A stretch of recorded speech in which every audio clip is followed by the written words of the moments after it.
so scary. 2023 is going to be the year of projects that scare me. If you've been around this channel for any amount of time, you will know that I have been banging on about doing the projects that scare me in 2023 for the longest time. It's 2023 now and I have to man up wet pants and actually get these things done. Now it's doable. It's completely doable. I've had a lot of these projects and a lot of these fabrics in my stash for a very, very long time, and I've either not known what to do with them or I've known exactly what I wanted to do with them, but I've been worried that I wouldn't be able to execute the project in a way that would then make me proud of it and want to actually wear it out in public. Lots of these are scary fabrics or scary patterns or a combination of both. So I thought I would talk you through my 2023 plans and goals and what I'm hoping to achieve this year, and fingers crossed you'll come along with me for the journey. Now there are obviously 12 months in the year and I have 12 different projects that scare me on my list. There are some plans back here that are open to interpretation, and then some of them are very set in stone. I want to make this exact thing with this exact fabric. So let's get started. And first up on my list is the Ziggy Jacket. I have, yeah, of course it's the bottom one on the pile, of course it is. Now I have been banging on about this pattern for a very, very long time. I talked about it in one of my Make 9s, and then 4 of you guys bought me this pattern, which is incredibly kind of you, so thank you very, very much. I have one as a digital copy, I have one as an actual physical copy. I've given one to my sister-in-law, and I've got one to give away at some point this year when I'm going to do a giveaway of some of my favourite patterns all together. Thank you very much to everybody that bought me this though. That was so super kind of you, because Starluck patterns are not cheap. Now I'm terrified of this and I've no idea why, because realistically I can do this. This is a moto style jacket. It's got some quilting on it, it's got some installed zippers. It should be fine, but I've never made a Starluck pattern before, and Starluck patterns have notoriously brief instructions. Now there are a couple of sew alongs for this. I know Whitney from Tomcat Stitchery has done one on her channel. There is also a written sew along that you can find linked in the pattern itself and on the Starluck website. It will be fine. It will be totally fine. I am going to get some calico, I'm going to make up a muslin, I'm going to try out the fit, I'm going to tweak the fit, and then I'm going to work on the final object with my chosen fabric. I have no idea why I have let this scare me for as long as I have. It's definitely a project that scares me, but it's going to get done, and it's actually going to get done in January. It is part of my January plan, so if you've watched that video or are going to watch that video, you will hear me talk about it in more detail there. Okay, the next project I want to try is a corset, and I want to do that because I have a couple of evening gowns that I would like to get to this year as well. The evening gowns that I want to do are very kind of fitted bodices with very little to no support from straps, so not necessarily strapless, but sort of like very kind of like minimal kind of straps or light fabrics going on there that won't be supporting any of the weight of the gown, and then giant skirts. So I would like to make myself a corset or corselet that can be worn under these gowns that I want to try, and I was thinking about doing these as corsets or structural corselets that go inside and are built into the gown itself, and I'm not ruling that out, but I would like to try my hand at making a corset. Now I've only ever had shop bought corsets that do not have the amount of hip spring, I believe it's called, that work for my waist sized and then to the giantness of my hips from the two. This is why I've shied away from trying to make a corset in the past, is because of that problem, but there are so many resources out there. I'm going to start with Ariana black corsets. There is a bunch of free patterns on there, and there is so many videos and tutorials and things that are going to help you talk you through these kind of corsets. Now I know loads of people are going to say get a strapless bra, wear a long line strapless bra. I haven't been able to find one of those that I like, that gives me the support that I want. It also gives me the push-up that I want. I know from having worn corsets previously, I used to be a Playboy bunny, I used to live in a corset. If those things are made for you and made to fit you exactly, they are actually incredibly comfortable. This had spiral steel boning in it, which when it did, and sometimes the caps would come off and it would poke through the lining, that wasn't pleasant. I ended up with hazard tape in my boobs at one point during one shift, but that outfit, believe it or not, was actually really comfortable, and it was a zip up back corset as well. There was little to no waist reduction on this one, which shows you the difference that I had between my bust my waist and my hips. Now this was 10 years ago, and I have put on a stone since then, so that corset wouldn't fit me now, but I have thankfully put on weight proportionally, so I still have the same kind of ratio between my bust, my hips and my waist. And I'm not necessarily going for waist reduction, because one of the things that I would like to be able to do with these corsets is wear them for a whole evening comfortably. One of the things that I'm very willing to do is pad in other areas, especially the hips, and wear big voluminous skirts to get the wasp waist look that I'm looking for. Now there will be a little bit of reduction with these corsets because just it's the nature of the beast, but I'm not going for like tight lacing. I'm not trying to reduce my waist by 4 inches or anything like that. I just want to go for a garment that is going to give me the push-up that I want and the support that I would like to then wear a strapless gown over the top of. It's going to be interesting. I think I can do it. I am going to get a bunch of materials from a company called Vina Cava. That's where I got my tailor's anvil and a bunch of other things as well. They do some corset making kits, so I'm going to have a look at those, see which, because some of the products I already have but some of them I don't, so I'm going to have a look at those and see what I can get. I will also be getting myself some spiral steel boning, some steel boning, some synthetic whalebone, the whole hog. I am going all out this year because I have quite a few gowns planned and I would like to really give this corset making a try, and I think it could be quite fun. So yeah, that's project number 2. Project number 3 is another one that's been on my make line before. I've been banging on about it for ages. My brother and sister-in-law bought me this fabric as a thank you for making her wedding dress, and they've been married for 8 or 9 years now.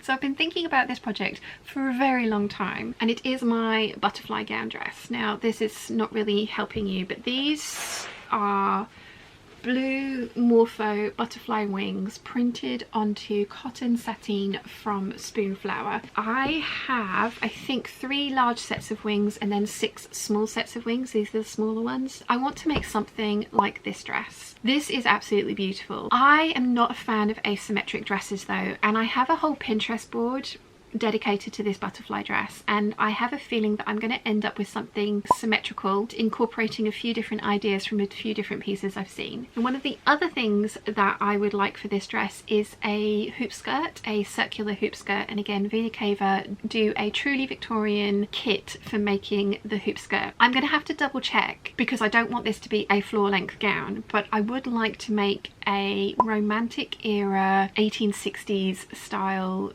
outfit. It's not going to be historically accurate because it's just not going to be, but I would like to make something to go over that hoop skirt. So I'm thinking, and again, if you know better than I do, please correct me if I'm wrong, but I'm thinking with the hoop skirt I might be able to tie 2 or 3 levels of the hoops together to make it T-length, which is what I want for this gown, and then I can untie those lengths and make it into a floor length one. Well, the hoop skirt itself is not floor length, but so I can make a floor length skirt or romantic era skirt to go over the top of it, so it could do double duty. That's what I've got in my head. I might be very, very wrong, and if you know the answer to this and it's not going to be possible, then let me know in the comments down below. But I have been collecting fabrics for this for a while. I've got some silk dupionis, I've got some silk chiffons. I'm probably going to end up buying more of this. I have ideas for how I want to use this. I have some jewellery that's going to go with it, and one of the reasons that I've not made it up until now is because I don't have anywhere to wear it. But if the dressmakers ball goes ahead this year, I haven't seen anything about dates as yet, but I'm fingers crossed that it will. I'd like to wear this dress, this butterfly dress, to that, because why not? And even if it doesn't go ahead, I want to make it anyway. Just because I don't have somewhere to wear these things to doesn't mean to say that they need to sit in fabric form in the stash to be dreamed about rather than enjoyed and experienced. Some of my favourite YouTube channels make some of the most outlandish, outstanding, over-the-top, wonderful creations that they're never going to wear in real life. Angela Clayton, I'm looking at you. But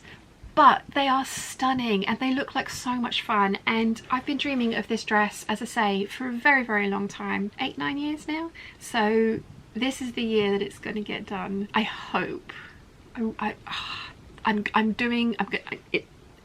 not hope. It will get done. Okay. The next project on my list are my Dior silk skirts. Now I've had these fabrics, which are silk Devoré, I mean, mum bought them in Kuwait when she was out there, and they've got like Devoré panels in them, and then this is solid silk satin. It's just absolutely beautiful, and I've got 2 lengths of it. I've got 2 meters of this one, and then there's this pinky coloured one that again, it's the same kind of thing. It's lots of actually burnout areas which are see-through, and then into the solid at the top and the bottom, and these are border prints as well. I've got 3 meters of this one. I've had these in my stash for a very long time. I mean, mum probably 20 years. Mum was volunteering in Iraq during the Second Gulf War, so that's how long ago these were. She came home via Kuwait. I have not known what to make with these for that long. I've had them in my stash, I've got them out every now and again, stroked them. I've asked you guys what I should make with them. I saw this Butterick pattern and I bought it thinking, oh my gosh, that would be the perfect thing for it, and it would be, but I'd never wear that dress because it's short and the skirt is way too fitted for my preferences. And I think I saw the envelope image and just went, oh look, that's the same fabric, what, similar fabric. This is what I must do with them. I'm really glad that I didn't. Now, as I say, I've only got a small amount of both of these, and I've been desperately trying to work out what to do with both of them for a very long time. And I think what I'm going to do is a half circle skirt, possibly with this one because I have more of it, possibly a pleated and gathered skirt into a waistband, but this one for sure is going to be a half circle skirt. And now hear me out. I have a similar type of fabric. It's green with pink roses on it with burnout sections. It's a half circle skirt. I got it from Monsoon. I love that thing. I don't wear it very often because it doesn't have a waistband, so these will definitely end up with a waistband on them. But I wear that skirt and I love that skirt, and I just know that if I try to make these into dresses, I don't have enough to make the big floofy full skirted dresses that I love and that I wear. I don't have enough to make wrap dresses from these. There's not quite enough fabric to do any of my typical style of dresses, but there is more than enough fabric to make skirts with them, and because the fabric is wide, I can definitely use the top parts of them to either piece or make a full top out of as well. So, and it probably would be a camisole like the Tessuti camisole. Still need to finish that one. I've had one cut out for 2 years that I've not finished yet. It's Schrodinger's camisole. It's back up there. So it could look like a dress, but it wouldn't be nice to have separates. And I think I'd wear it. And I think I'd wear these because I wear my Monsoon one, the pink Monsoon one. I wear that with a t-shirt and flat shoes. And yes, it's a silk burnout amazing skirt, but with the t-shirt and the flats, it kind of, you can dress it down and then you can dress it up as well. So I know this is not going to be what everybody would make with these fabrics, but I have been thinking about this for a very long time, and I'm pretty convinced that is what both of these need to be. Now I'm going to need a lining fabric for these, so at some point this year I'm going to be going to the Festival of Quilts. Whilst we're up there, I am going to hopefully go to Lady McElroy, and I'm going to take these fabrics with me because they do a silk satin in an array of solid colours, and I'm going to take these with me and see which colour looks best under the burnout section to really bring the print out. And it's just something that I don't think I would be able to do matching it online. I want to see them in real life. That fabric is expensive as well. It's 30 something pounds a metre. So I want to make sure that I am definitely getting the right colour. That is what these are going to be. 2 absolutely beautiful skirts, possibly camisoles to go with them, and I'm really excited to finally get these made up. I've made a mess of this one though. These projects aren't in any kind of order, by the way. I'm not going to be doing them in the month. There is no particular order for which month these products. Blah! There is no particular order for which month these projects will get done. So next up, I have some more silk. There's going to be a lot of fancy dresses by the end of this year. Next year's year in review is going to be very interesting. But I have some red embroidered silk dupioni that Mum brought me back from India. And then I have got some red silk velvet from Saudi Arabia. I know exactly what I want to make from these two. Exactly what I want to make from them. And I've had it in my head for a very, very long time. This pattern from How to Do Fashion is the closest, but it's not quite perfect, which is why I've waited. And one of my projects for this year is to do my slopers, my blocks. So my bodice blueprint, I think So La Di Da calls them as well. There's loads of people out there that do the classes for them. I've gone down the craftsy route. I bought those classes years ago and I've still not done them. So Mum and I are going to do them at some point early on this year. Mum is currently still losing a little bit of weight, and whilst they say that you can go £7 either way for your bodice block, she's very close to her goal weight, so we're going to wait until she hits that, and then we're going to make our bodice sloper, our sleeve sloper, our trouser sloper and our skirt sloper. And I think I've got those, because you're supposed to do skirt, then bodice, then sleeve, then trousers, in that order. I think that's what Susie Ferrer recommends, and that's the lady who is going to be doing the classes. So once I have got my blocks sorted, I should then be able to draft nothing like being overly ambitious. I should be able to draft my ideal version of this pattern, because as you've probably seen from the how to do fashion pattern, I want a cowl bodice out of this red velvet, which I only have 1 meter of, so I'm a bit worried that I'm not going to have enough. And then the kind of like waistband and skirt are going to be from this fabric, and I'm not sure if it's going to be a panelled high kind of like empire line bottom of the, you know, top of the skirt comes from the empire line under the bust and then flares out, or if I'm going to have to do a midriff band and then do a separate skirt piece. I really like waistbands in my clothes. I feel that it just cinches me in that little bit more, so I'm probably going to prefer having a midriff panel and then a separate skirt piece, but I'm going to experiment. These two fabrics have been featured in my little red dress project plans for years. Again, I've just never quite found the right pattern, and there's lots of patterns that I could smoosh together, but I'm really excited that I waited, and I'm going to be drafting my own pattern for this because it's going to be exactly what I've had in my head. There will obviously be a lot of mock-ups as well. I've got some other fabric back there that's going to look really good for wearable muslins before I come to do this one. There is going to be so many fancy dresses this year, so many fancy clothes, probably a lot less things made as well. I made 100 things last year, so there's probably 2023's end of year review is probably not going to be as long as the last two, and it won't be as many things, but hopefully it'll be interesting things. Okay, next up is the D&G Dolce & Gabbana 3-piece suit that I want to try and make. I have this absolutely stunning silk dupioni, which is yellow and red shot silk dupioni that I got from Lady McElroy. I've got 6 meters of it, and I want to channel my inner Bianca. If anyone saw the Mandragora jacket that she did, that beaded and embellished, just, oh my gosh, it was so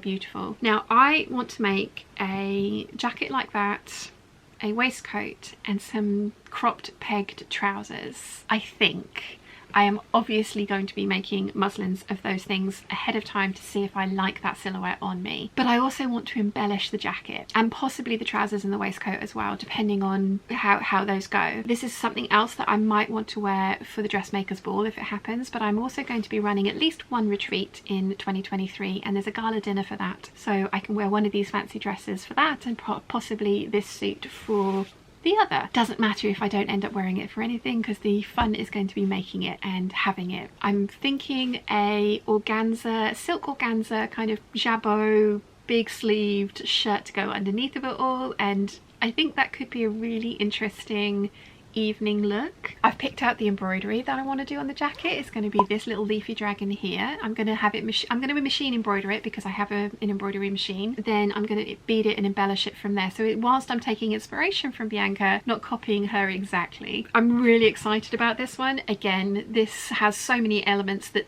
terrify me in it. The beading and embellishment and embroidery on silk for a start. The pegged trousers, they might look wonderful, they might look awful. If they look awful, then I'm going to go for a skirt. I'm excited about this. I think it's going to be amazing, and it's just such a beautiful colour, and I think it's going to end up being a really interesting finished outfit. So that's the next one that scares me. So much silk. So much silk. Next up, I don't have a specific fabric to show you, but I do have an entire cubby hole here of fabrics to use for this project, and that is trousers. As I've mentioned, I'm going to be doing my basic blocks this year, and one of those is the trouser block. I would like to use that trouser block to help me fit trouser patterns that I already have. I really want to try the Lander pants. I've been banging on about those for ages. I've traced them out in December 2021. They just need to be altered, cut out and muslined, and I haven't got to that stage yet. I want to try the Amy Nicole Nita trousers, although those are drafted for a 5'3" frame, and they are probably what I would like this to be out of in the end. It might be a case of altering the Nita trousers to fit me or drafting my own from my block. I want some wide leg trousers. I'm going to be doing the Lucille pants from Gertie Charm Patterns, one of her Patreon patterns. That's going to be out of the red suiting that you've seen here, and you will be seeing in my 2023 Make 9 plans, because I have a capsule wardrobe planned for that. Fingers crossed that works. So yeah, I've got lots of pairs of trousers that I want to make. There's wearable muslin fodder in here, as well as precious to me fabric that needs to be made into something that I know is going to work for me, because trousers are hard. Trousers are hard. And again, it's because I have big hips and a small waist, and the ratio between the two is quite big, and also I have a long torso and then not so long a, you know, like bottom half of my body. So there's lots of different kind of bits and pieces that I want to try and perfect the fit on. I have a lot of trousers that I want, and fingers crossed I can use the knowledge that I get from making my sloper to transferring that over to patterns that I love to end up with trousers that fit me really well and that I wear. So trousers. Many pairs of trousers. We're nearly there, I promise. Next up is some more silk. Silk is clearly the year of silk. This is an absolutely stunning chocolate brown and sort of turquoise blue silk that the very lovely Karin sent me all the way from Germany. She has also sent me this birder pattern. I've never used a birder pattern before, so this is something else that scares me. She has sent me the findings, the ribbon and everything to make this one here, and it's absolutely gorgeous and I'm really excited to try it. I will be making a mock-up, and I do have a couple of inexpensive brocades over there that I can make mock-ups with, but this is going to be its final form. And as I say, she sent me the little ribbon holders, the ribbon itself, everything. I'm terrified of this because this is an incredibly kind gift from somebody that's been supporting my channel for a very long time, and I don't want to mess it up. And so I've been putting it off and putting it off because birder patterns, I've got to work out tracing all that off. I know there are lots of very helpful videos out there of how to use and work out a birder pattern. I'm sure it's going to be totally fine when I get to it. It's just one of those things that in my head it's been built up and built up and built up to the point where I'm just like, it's terrifying. There will be muslins made, there will be mock-ups made. I have plenty of fabric for that. It's going to be gorgeous and I'm very excited to get it done. I'm going to need to make something to go underneath of it that's plain, but I do have fabric for that there. So birder dirndl, I can do this. I hope I can do this. Okay, I told you there was 12 projects. We're nearly there. nearly there. 3 more left. Mum very kindly bought me 3 different lengths of different coloured laces, and this is one of them. This is the turquoisey one. I think this is the one that I have the least of, but it does have kind of like scalloped and eyelash details on the hem, both sides. Mum also bought me some nude coloured, it's in here, nude coloured satin to go underneath of it. I have had in my head for the longest time this dress, and I think it's going to look amazing, but we all know I don't really wear pencil skirts and those kinds of dresses. If I have enough fabric, which I might from the black and the navy of the laces, the black and the navy I didn't get out because they're also beaded and they just drop and shed beads everywhere. So this might end up being a pencil skirted one, but the other two, if I have enough fabric, I'm going to hopefully make something that's a little bit fuller and more poofy. I have ideas for ways to kind of do the nude illusion underneath with the lace over the top. I really like this Lacala dress. I've made it for a couple of clients when I was taking commissions and they looked amazing in it. Both of them had it with a pleated and gathered skirt on it. My battery's dying 2 seconds. Okay, hopefully I've not changed things up too much. Where was I? Yes, the Lacala dress. I've made it for a couple of clients. They looked amazing in it. I'm excited to give this a try. I have some ideas to how to make the fabric go further with some organza underneath and tulle perhaps, but I would like the nude illusion under the lace. I think that's going to look really pretty. I did have a couple of people say it could look really kind of matronly, so it's going to be an interesting experiment. I don't have any inexpensive lace in my stash to experiment with, so I'm going to have a look for some because I don't want to cut into these 3 fabrics because they were from Saudi Arabia. They were gifts from my mum and I cannot replace them. So yeah, I'm going to experiment first, see what I think of the final look. If I like it, I'm going to go ahead and cut into these 3 laces, this turquoise one, and as I say, I've got a black and a navy as well. It's going to be interesting. I think I'm going to like it. It's going to be nice to have some going out evening gowns. I did used to have quite a lot, but unfortunately none of them fit me anymore. Well, I refashioned the red silk one, but that needs a little jacket to go over the top of it, which is something else that's going to get made this year. But yeah, I don't really have any evening gowns anymore because I've just grown out of, well, I've put on weight and none of them fit me anymore. So it's going to be really nice to have a selection of things that maybe won't get worn very often, but will be really beautiful when they do get an outing. And maybe it'll just make me go out for more fancy things. Who knows? Maybe I'll even start organising a Isle of Wight frock tails, which could be really, really fun. Right, 2 more and then we're done. So this is an African wax print that I got from the very lovely Karen for my birthday quite a few years ago. So Karen gave me a £50 Etsy voucher to buy fabric for myself for my birthday, with the caveat that it had to be an African wax print. And me being me, picked this absolutely beautiful but absolutely giant print, because of course I did. It's also got Swarovski crystals all over it. Now I've talked about this in the Make 9 plans because I'm intending to do the Liz dress with this. This fabric scares me, the Liz pattern scares me. This is another reason that I would like a corset to wear underneath of the dress. I know the dress itself has boning in it. I don't know for sure, but I don't think I'm going to get enough support and structure from just the dress and the boning in the dress. I'm going to want a support garment underneath, and again, I have not yet found a bra, strapless bra, long line or otherwise, that works for me. So I think the corset is going to be better for me.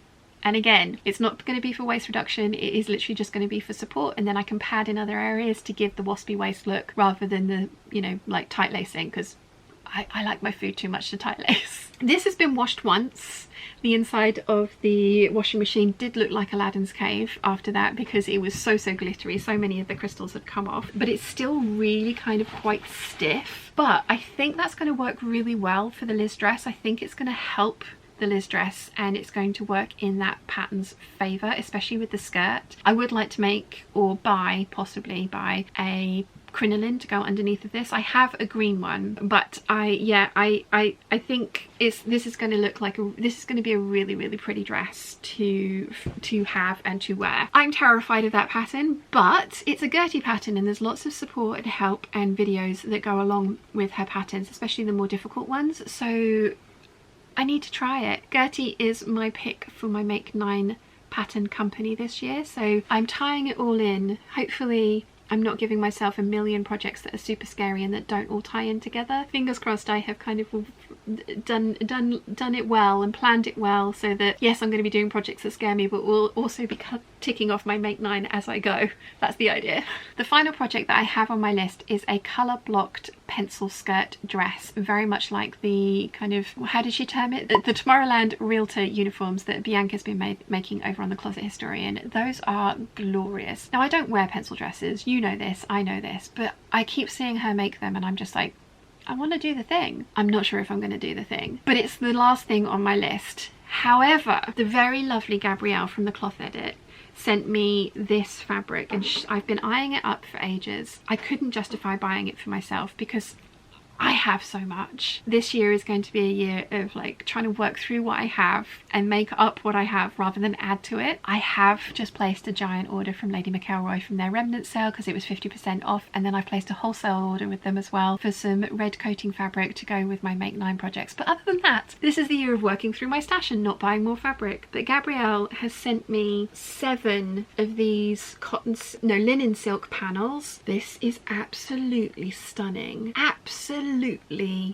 stunning. I am in love with this. It is beautiful. Now Gabrielle has made up a dress out of this for herself. She has sent me so much fabric. Like I say, 7 panels. This is sold in panels. I have no idea what I'm going to do with this, although it's, again, because it's a border print, I'm thinking something like the Liz or the Lana dress. Ooh, the Lana dress from Charm Patterns. It's on my Make 9. I have a fabric for it back there, a D&G fabric. This could make an amazing Lana dress as well. Ooh, possibly that. Possibly that. I'm going to have a lot of fun playing around with this, trying to get this to work for me. And again, obviously there will be muslins made up in whatever pattern I choose for this fabric, but this is definitely a border print fabric that scares me because this is so beautiful. It was a very kind gift from Gabrielle and I don't want to mess it up. So this is going to either be a Liz dress or a Lana dress. It's going to be a Gertie dress. It's going to be a Charm Patterns dress of some description or another, and it's going to be amazing. Absolutely amazing. And yeah, that's the last plan that I have for this year of projects that scare me. I'm excited and nervous at the same time. As I say, what's the worst that could happen? It could go horribly wrong and I mess it up, but I'm going to be making muslins and wearable muslins ahead of time, so hopefully all the mess ups and the problems will be ironed out in that stage, and then hopefully the final projects are going to be garments that I love and that actually will get worn, which is going to be so exciting to have them out of fabric form and into my wardrobe. Plus, oh my gosh, how many beautiful going out dresses am I going to have? I'm just going to have to work out ways to go out and get dressed up. Like, I don't know, there's got to be some reason to do it, so I shall find them. Which one are you guys looking forward to seeing most? I am excited about all of these things. I don't think I can pick a favourite. I think the blocks are going to be the most useful. I think that finally perfecting trousers is going to be awesome, because as you can see I have a lot of trouser wannabes back here, but I think I'm most excited about like the gowns and the lace and the exciting things like that. I think they're going to be my favourites, but I'm going to be really interested to hear which ones you guys are going to be looking forward to seeing the most. I really hope you guys have enjoyed listening to the plans that I've got for 2023. If you have, you might enjoy this video here.